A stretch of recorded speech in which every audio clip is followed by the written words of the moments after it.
Hamlet, the Prince of Denmark, a play by William Shakespeare, read for you by Weirdo. Act 5. Scene 1. A churchyard. Enter 2 gravediggers with shovels and etc. So, she gets a Christian burial even though she basically took her own life? Yeah, that's what they decided. So dig that grave properly. The coroners ruled it a Christian burial. How's that possible? Unless she drowned herself by accident or in self-defense. Well, that's what they decided. Then it must be self-offending. There's no other way. Here's the thing. If I knowingly drown myself, that's an act. An act has 3 parts. To act, to do, and to perform.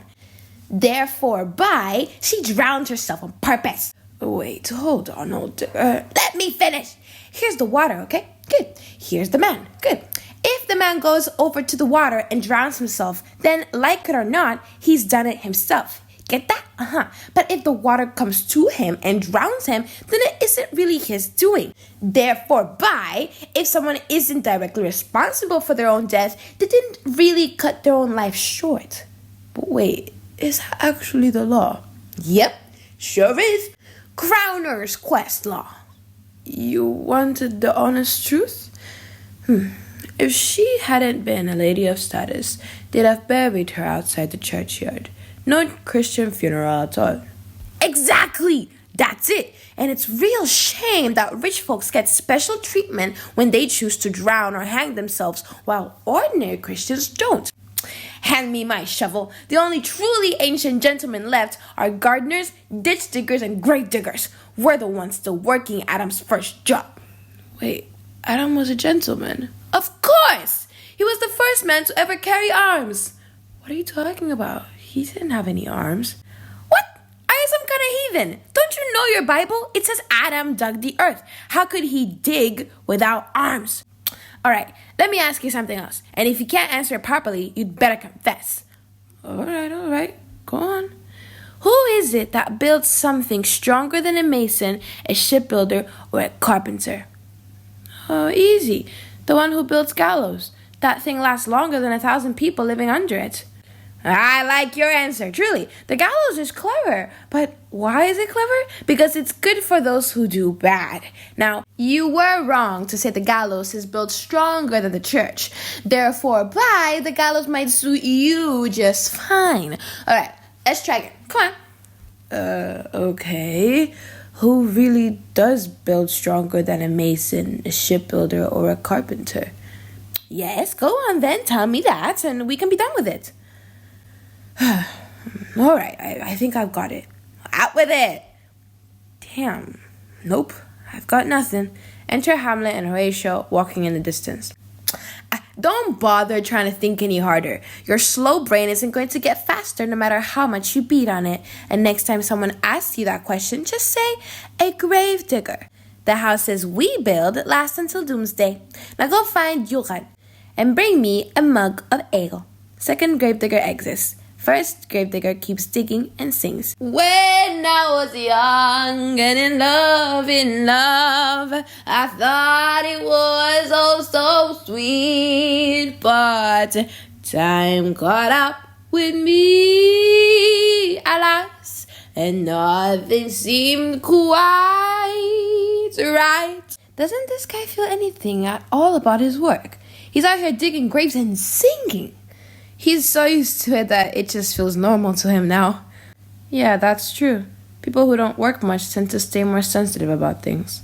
Singing. But age creeping up on me slow has got me tight in its grip and packed me off to the graveyard like I was never anything special. He tosses up a skull. That skull had a tongue once. It could talk, maybe even sing. And look how this fool just bounces it on the ground like it's nothing. Like Cain's jawbone that committed the first murder. This could have been the skull of some slick politician once. And now this clown's knocking it around. As if he's its boss. A man who thought he could outsmart even God, don't you think? It could be me, my lord. Or maybe it was a courtier's skull. The kind who'd say, "Good morning, my sweet lord. How are you today, good lord?" Could be the very skull of some lord, whatever, who used to flatter another lord's horse just so he could ask for it later. Don't you think? Yes, my lord. Exactly. And now it's Lady Worm's property. Jawbone gone, getting smacked around the skull by a gravedigger's shovel. What a wild turn of fate. If only we could really see it that way. Did it really take so many years of life just to end up as a toy for someone to toss around? It makes my own bones ache just thinking about it. Singing. A pickaxe and a shovel, and a burial shroud to wrap, Oh, a hole of clay must be dug for such a guest to nap. He tosses up another skull. There's another skull. Why couldn't that be a lawyer's? Where are all his legal loopholes now? His fancy arguments, his cases, his contracts, his clever tricks? Why does he just sit there and let this dirty gravedigger bash his head with a shovel instead of suing him for assault? Maybe back in his day, he was big on buying up land with his deeds, bonds, fines, double deals, and lawsuits. And what's the end of all those fines? What's the final recovery of all those recoveries? Just to have his fancy skull stuffed full of plain old dirt? Do all his precious legal papers leave him nothing more than this cramped grave? And must the guy who owned it all end up with nothing but this little hole? Not a bit more, my lord. Isn't parchment made from sheepskin? Yes, my lord, and sometimes from calfskin too. Then it really is just sheep and calves, foolish folks, who go chasing after legal security on it. All right, let me talk to this guy. Hey, whose grave is this, sir? It's mine, sir. Singing. Oh, a hole of clay must be dug for such a guest to nap. I'd say it is yours. You're lying right in it. You're the one lying outside of it, sir, so it isn't yours. As for me, I'm not lying in it yet, but it still belongs to me. But you are lying in it, standing in it, and claiming it's yours. It's meant for the dead and not for the living. So really, you are lying. Then it's just a quick lie, sir. He'll leave me soon enough and belong to someone like you. Then who are you digging it for? What man? For no man, sir. All right, then what woman? For none either. Then who's going to be buried in it? Someone who was a woman, sir, but God rest her soul, she's dead now. What a sharp-tongued rascal. We've got to speak dead straight with him or he'll twist our words.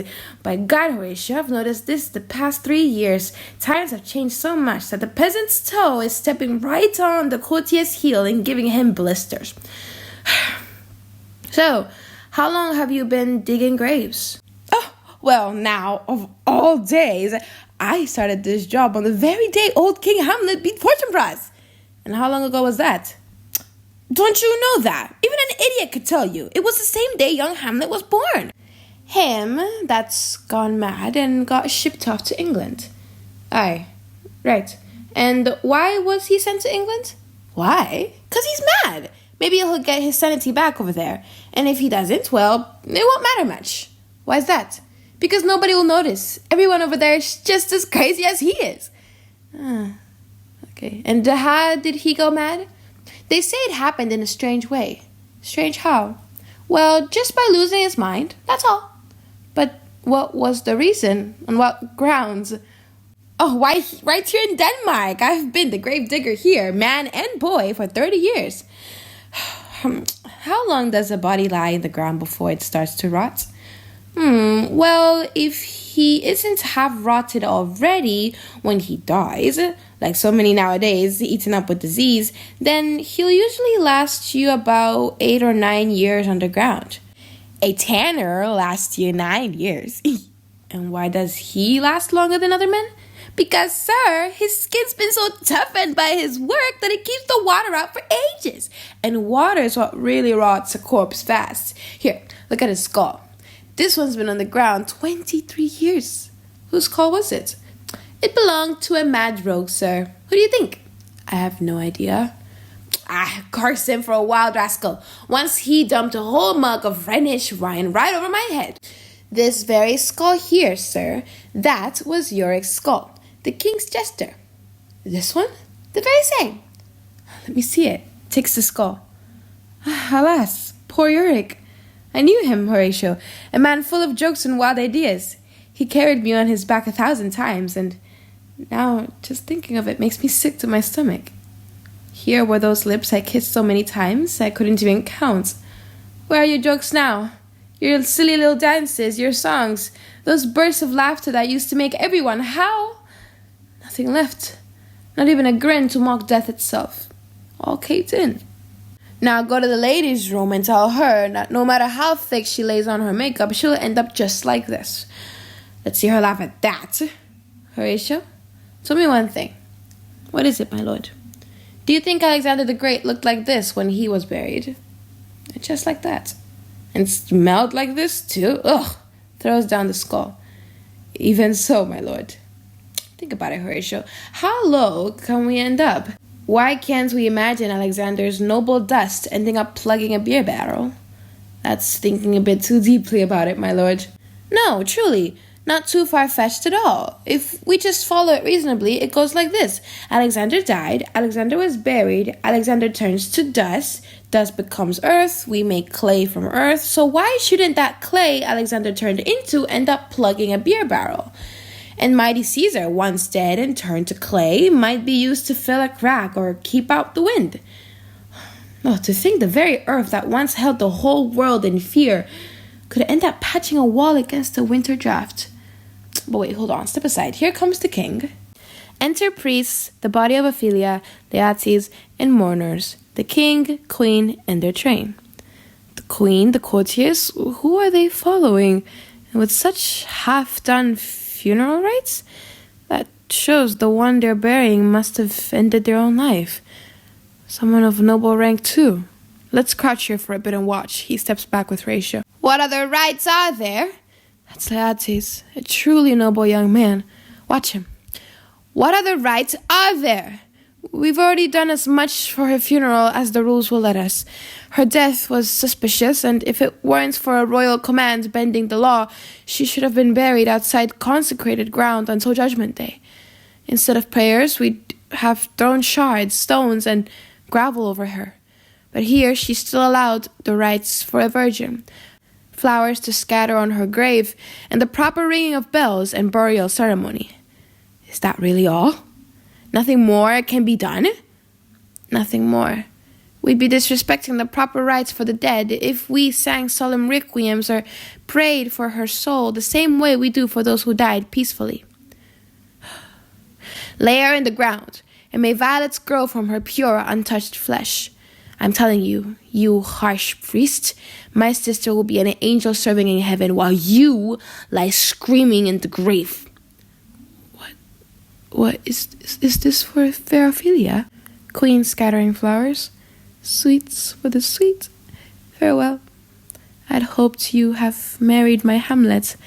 I thought I'd be decorating your bridal bed, dear girl, not scattering flowers over your grave.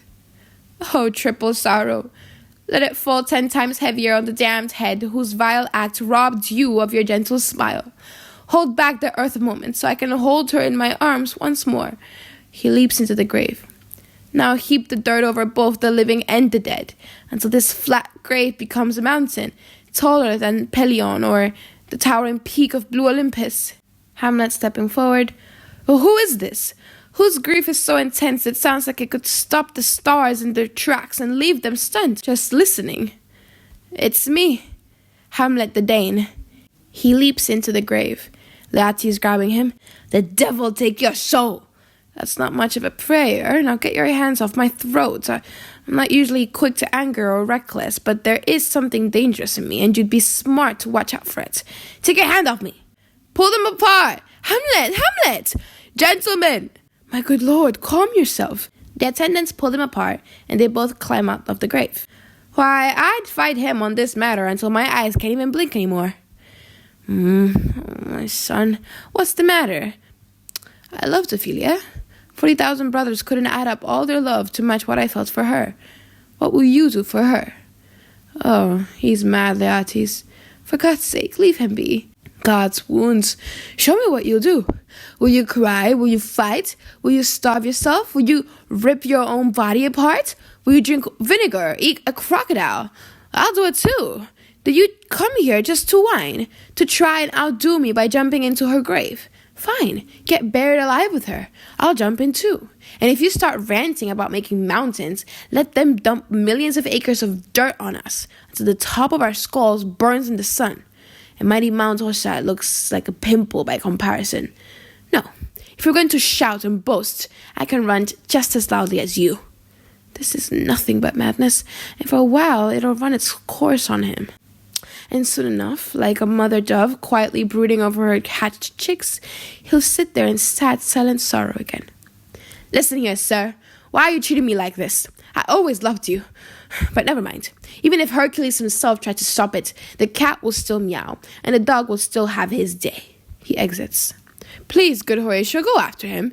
Horatio exits. Teleates. Remember what we talked about last night. Hold on to your patience. We'll deal with this matter very soon. Good Gertrude, have someone keep an eye on your son. This grave will soon have a living monument.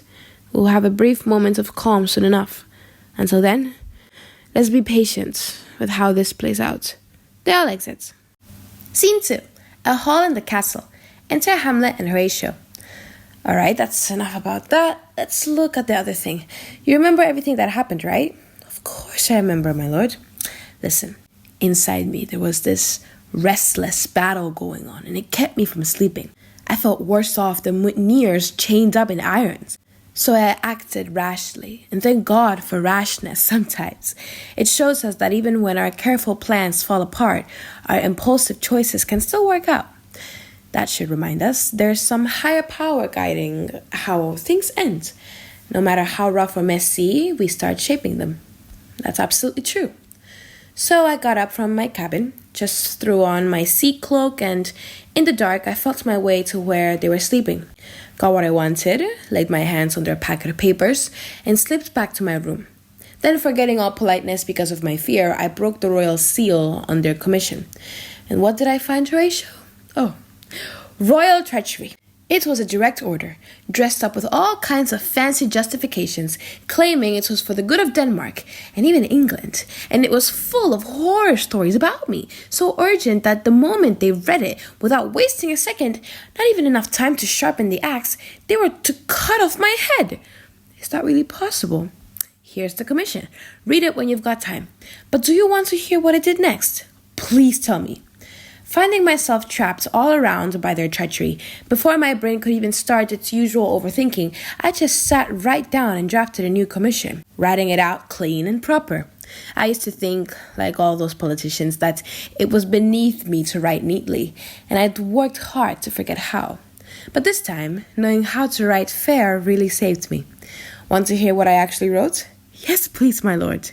I wrote it as a serious command from the king himself, saying that since England was Denmark's loyal ally, and that their friendship should keep thriving like a palm tree, and that peace should still wear her garland of wheat and stand as a pause, a comma, between their two kingdoms, and with a whole bunch of flowery ass phrases, all sounding official, that as soon as the English read this letter, without debate, no questions asked, they should put the bearers of the letter to immediate death, without even giving them time to confess and get right with God. But how did you seal it? Funny enough, heaven helped me even there. I happened to have my father's signet ring in my purse, which matched the royal Danish seal exactly. So I folded my letter to look just like theirs, signed it, stamped it with the seal, and tucked it back safely. Nobody ever suspected the swap. Then, the very next day, we had the sea fight, and everything that followed after that, well, you already know. So Guildenstern and Rosencrantz got what was coming to them. Exactly. They practically begged for that job, and I don't feel guilty about them at all. They brought about their own downfall by trying to worm their way in. It's already dangerous when small petty people try to meddle in the deadly clash of powerful enemies. What a monstrous king this is. Don't you think it's my duty now? After all, this man killed my father, slept with my mother, cut me out of the line for the throne, and even tried to have me murdered with his tricks. Isn't it absolutely right, in good conscience, to strike him down with my own hand? And wouldn't it be damnable to just let this human cancer keep spreading more evil? Soon enough, he'll hear back from England about how the little plot of his turned out. It won't be long, the news will come soon enough. Till then, the moment is mine to act. And really, a man's life is as brief as saying one. But Horatio, I truly regret how I lost my temper with Leates.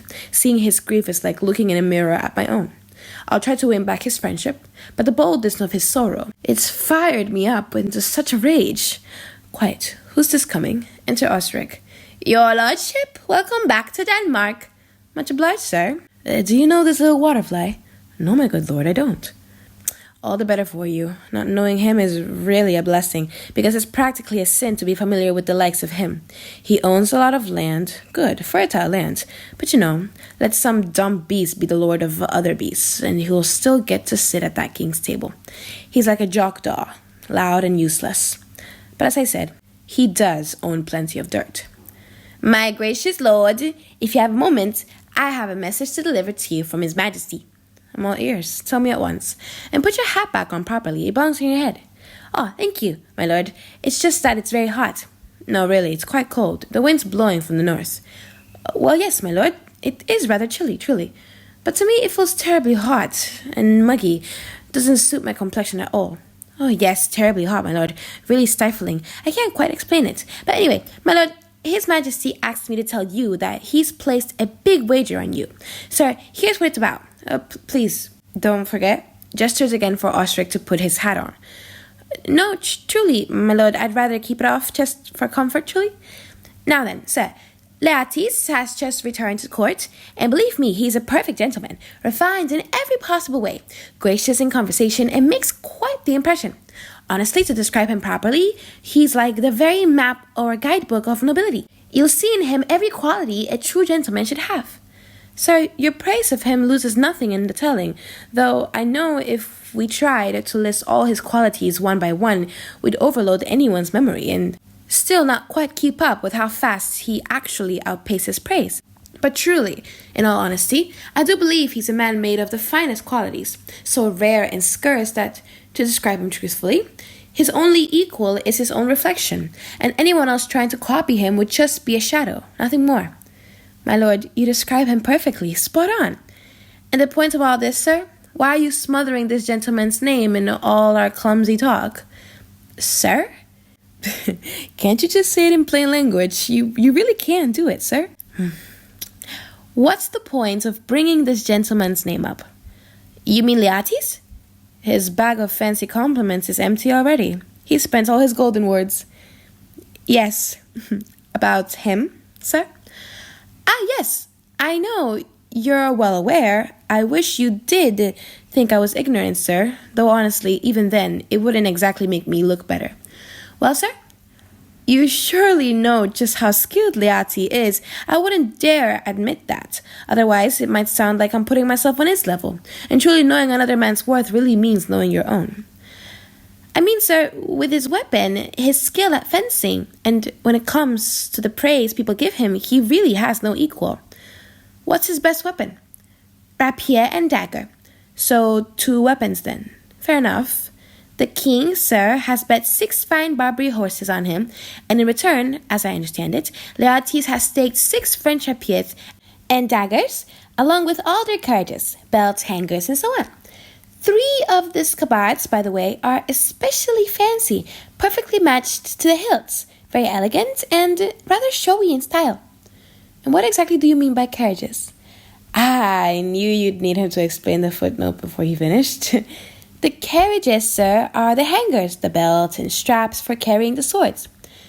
That word carriages would make more sense if we could actually haul around cannons on our hips. Until then, let's just call them hangers. But anyway, 6 Barbary horses against 6 French swords with all their hangers, plus 3 showy scabards. That's the French side of the bet against the Danish. And why exactly is all this stacked, as you say?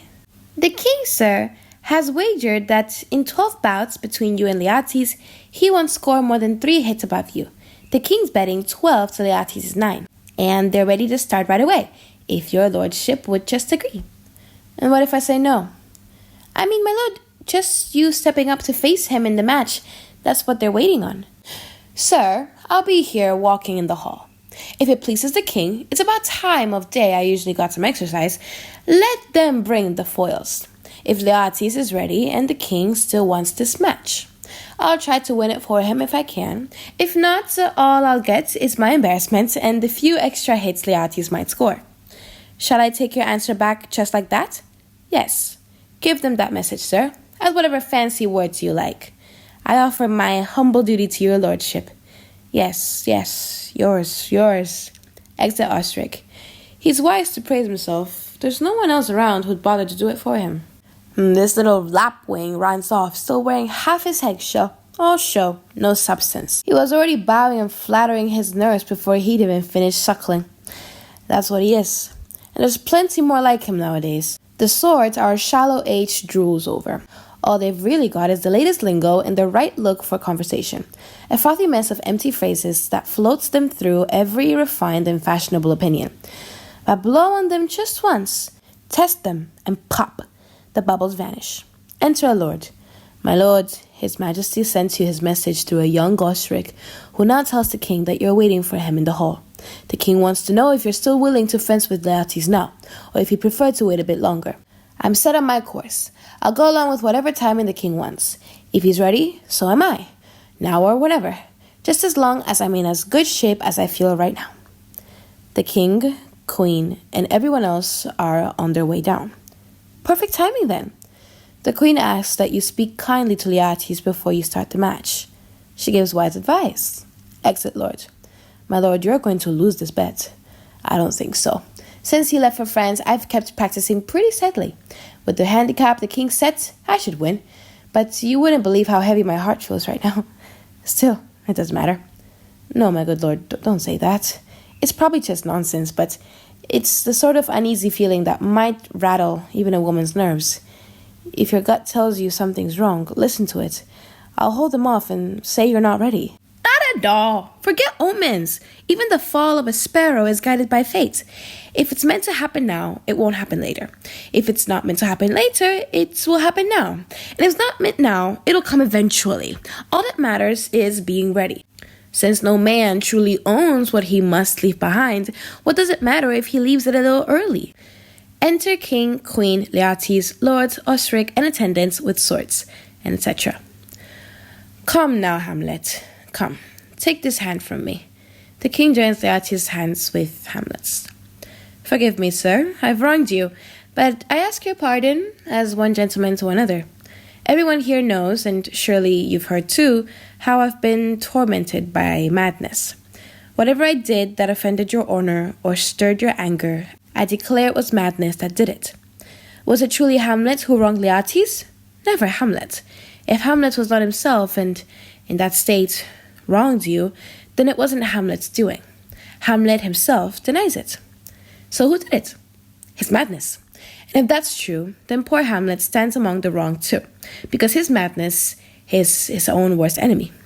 So here and now, before everyone, let my words clear me of any deliberate harm, and let your noble heart see it this way. I simply shot an arrow over the roof, and by accident, hurt my own brother. I am naturally satisfied, and my desire for revenge should be the strongest motivation here. But when it comes to my honor, I stand apart. It won't make peace until respected. Honorable elders give their judgment and approval to keep my name clean. Until then, I accept your offered friendship as genuine love, and I won't betray it. I accept it freely, and I'll take on this brother's wager honestly. Bring us the foils. Let's get started. Here's one for me. I'll be your foil, Leates. Though I'm unskilled, your talents will shine like a star in the darkest night, burning bright for sure. You're making fun of me, sir. No, not at all. By this hand. Hand them the foils, young Osric. Cousin Hamlet, you know the terms of the bet? Very well, my lord. Your majesty has put the odds on the weaker player. Me. I'm not worried. I've watched you both. But since his skill is greater, we've given you the handicap. This foil feels too heavy. Let me try another. This one feels good to me. All these foils are the same length, right? They get ready to fence. Yes, my good lord. Set those cups of wine on the table over there. If Hamlet scores the first or second hit, or even answers back with the third, let the cannons on the walls fire off in salute. The king will drink to Hamlet's health and drop into the cup a pearl, worth more than what 4 Danish kings have worn in their crown in succession. Hand me the cups. Let the drum call the trumpet call the cannons outside, and the cannons thunder to the sky, and the sky echo down to earth. Now the king drinks to Hamlet. Come on, let's start. And you, judges, watch carefully. Come on, sir. Come on, my lord. Defense. 1. No. Judgment. A hit. A very clear hit. All right. Again. Wait. Bring me the drink. Hamlet, this pearl's for you. Here's to your health. Trumpet sound. Cannons fire. Give him the cup. I'll finish this round first. Set it aside for now. Defense. Come on. Another hit. What do you say? A touch. I admit it. Our son will win this. He's flushed and out of breath. Here, Hamlet, take my napkin. Wipe your forehead. The queen drinks to your luck, Hamlet. Thank you, madam. Gertrude, don't drink that. I will, my lord. Please, forgive me. Aside, that cup is poisoned. It's too late. I can't drink it, madam. Maybe later. Come, let me wipe your face. My lord, I'll strike him now. I don't think so. Aside, and yet, it almost goes against my conscience. Come on, Leates. 3rd round. You're just playing around. Come on. Go at me with all you've got. I'm starting to feel like you're treating me like a child. Oh, is that so? All right, come on. Defense. Nothing. No hit either way. Take this then. Leates wounds Hamlet. They scuffle, swap swords, and Hamlet wounds Leates. Separate them. They're too worked up. No, come on. One more. The queen collapses. Someone, look to the queen. They're both bleeding. My lord, are you hurt? Leates, how are you? Like a fool, caught in my own trap, Osric. I'm rightly killed by my own dirty trick. How's the queen? She's fainted at the sight of blood. No. The drink. Oh, my dear Hamlet. The drink. I've been poisoned. She dies. Oh, treachery. Hey, lock the doors. There's foul play here. Find out who's behind it. Leates collapses. It's here, Hamlet. You're done for. You're dying. No medicine on earth can save you now. You've got maybe half an hour left to live. The sword you hold, it's sharp. It's poisoned. This dirty plot's backfired on me too. Look at me. I'm finished. Won't be getting up again. Your mother's been poisoned too. I can't say more. It's the king. The king's behind it all. The blade's poisoned too? Then go on, poison. Do your worst, stabs the king. Treason! Oh, help me, friends. I'm only wounded. Here, drink this, you incestuous, murderous Dane. Think that pearl's still in the cup? Go join my mother. The king dies. He got what he deserved. It was his own poison that killed him. Let's forgive each other, noble Hamlet. Don't blame yourself for my death, or my father's, and I won't blame you for yours. Dies. May heaven forgive you, Leates. I'm coming right behind you. I'm dying, Horatio. My poor queen. Goodbye. And you all standing here, pale and shaking at what has happened, just silent watchers to this play. If only I had more time. But death, that strict officer, won't wait. I could say so much, but enough. Horatio, I'm dying. You're still alive. Tell my story truthfully to those still hungry to know why. Don't even think about stopping me. I'm more like an old Roman than a Dane. There's still some poison left in here. If you're really my friend, give me that cup. Let go. By God, I will have it. Oh, dear Horatio, think what a damaged name I'll leave behind if no one knows the truth. If you ever cared for me, hold back from following me into death just yet. Stay in this rough world a little longer, in pain, so you can tell my story. Marching sounds and distant cannon fire. What's that military noise? It's young Fortinbras. He's just back victorious from Poland. He's saluting the English ambassadors with his military salute. Oh, I'm dying, Horatio. The powerful poison's beating down my spirit. I won't live long enough to hear what news comes back from England. But I'll say this before I go. The crown should fall to Fortinbras. He has my dying vote. Tell him that, along with the story of what's happened here, big and small. Now, nothing more to say. Dies. Now a noble heart has broken. Good night, sweet prince, and may choirs of angels carry you to your rest. Why is that drum coming this way? March within, enter Fortinbras, the English ambassadors, and others. What's this scene? What is it you want to see? If you're looking for grief or horror, you found it. No need to look further. This slaughter shouts chaos. Oh, proud death, what banquet are you planning in your endless hall that you've taken down so many princes in one bloody blow? This is a grim sight, and our message from Poland comes too late. The very ears meant to hear our news can hear nothing now. We came to report that his orders were carried out, that Rosencrantz and Guildenstern are dead. But who's left to thank us? Not from this mouth. Even if life could come back to let him thank you, you never ordered them to die. But since you from the wars in Poland, and you from England, arrive right as this bloodbath ends, give the command that these bodies be lifted up on a stage for all to see. And let me tell this still unaware world how all this truly happened. Then they'll hear of lustful, bloody, unnatural acts, of fates that struck by accident, murders done by chance, of deaths plotted by deceit and forced betrayal, and how in the end, plans turned back to crush those who made them. All this I can tell truthfully. Let's hear quickly, and gather the highest nobles to listen. As for me, though it saddens me, I accept what's happened. I still have some claim and memory of rights to this kingdom, and now's my chance to step forward and claim them.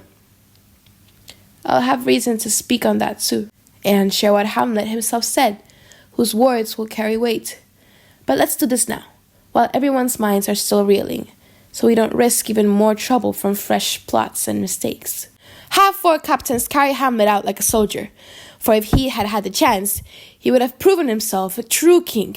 And to honor his passing, let the drums, trumpets, and rites of war proclaim his worth for all to hear. Take up these bodies. A scene like this fits on a battlefield, but here, in a royal court, it looks so wrong. Go tell the soldiers to fire. At dead march, they carry the bodies away as the cannons roar. The end. This is the end of Act 5, and therefore the end of Hamlet, the Prince of Denmark, the play by William Shakespeare, read for you by Weirdo. Thank you so much. See you on the next one.